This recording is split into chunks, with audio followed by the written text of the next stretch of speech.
Her i Forse Kommune har vi konfliktmægling, fordi at vi har en viden om, at en række af de ting, som gør, at unge mennesker kommer ud i problemer med hinanden og deres omgivelser, er på baggrund af nogle konflikter, de har med hinanden. Når jeg får en henvendelse om, at der er brug for en konfliktmægling, så kontakter jeg allerførst forældrene til de to parter og får lov til at gå i gang med konfliktmæglingen.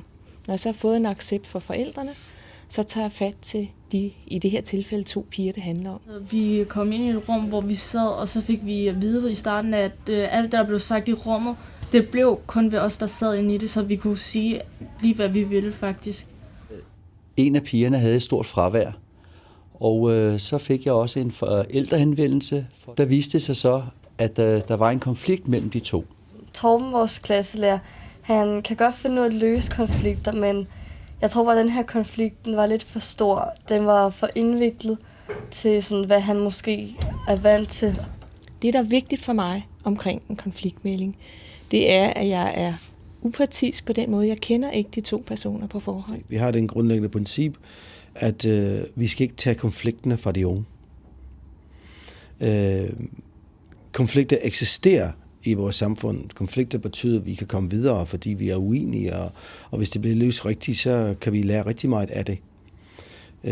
Men tit går man ind og faktisk stjæler konflikten fra de unge. Tag det fra dem simpelthen, og forsøger at løse det for dem.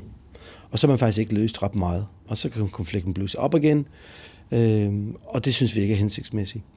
Nu har jeg en klasse, hvor der er en stor pigegruppe, og jeg ved også, at det rørte sig meget i en del i klassen, i de kliker, som der bliver dannet, når man har en stor pigegruppe. Og der ved jeg, at det berørte dem meget. Og da jeg så stadigvæk efter samtale, både efter samtale med begge pigers forældre, sagde, jamen det her, sådan, der mente jeg ikke, at det var noget, som jeg kunne magte. Jeg opnåede ikke nogen resultat med det. Så var der kun én mulighed, det er at udnytte sig af de kompetencer, som man har ved hjælp af konfliktmægling. Det var godt, det var en fremmed, fordi at man ikke kendte personen, og så kunne man bedre forklare personen, hvad der var sket og sådan noget. Jeg synes, det var lidt underligt i starten, at du skulle tænke på, at det er en person, du slet ikke kender, og du skal sidde egentlig og forklare, hvad der var sket. Men da det så kom til stykket, så synes jeg også, det var meget godt. Efterfølgende har det givet en rigtig positiv stemning i klassen.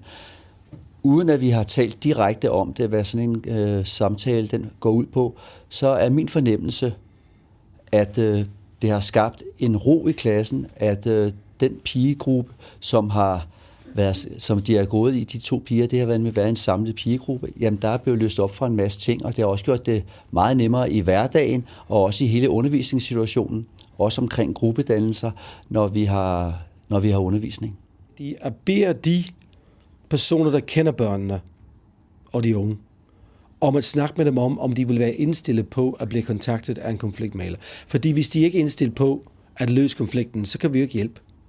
Det er først, der en person tæt på børnene og de unge kan få deres, i hvert fald, okay, jeg vil godt snakke med en om det, hvis det er.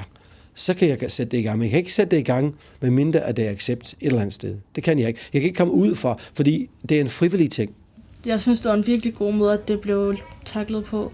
Jeg synes, det var meget fedt, at hun lige snakkede med os hver især, først så hun fik hver vores historie, i stedet for hun havde taget os med det samme begge 2 og bare havde snakket. Ja, jeg synes også, det var rigtig godt, fordi at man følte, at hun lyttede til en, at når man snakkede med hende allerførst, og også hun lyttede til en, da vi sad i samme rum, mig og Malaika, at hun lyttede til begge personer, at det ikke var den ene, hun holdt med, men at det var begge, at hun ikke var på nogen side, hun var der bare på en eller anden måde, og sørge for, at det hele gik godt. Så det var i hvert fald rigtig godt.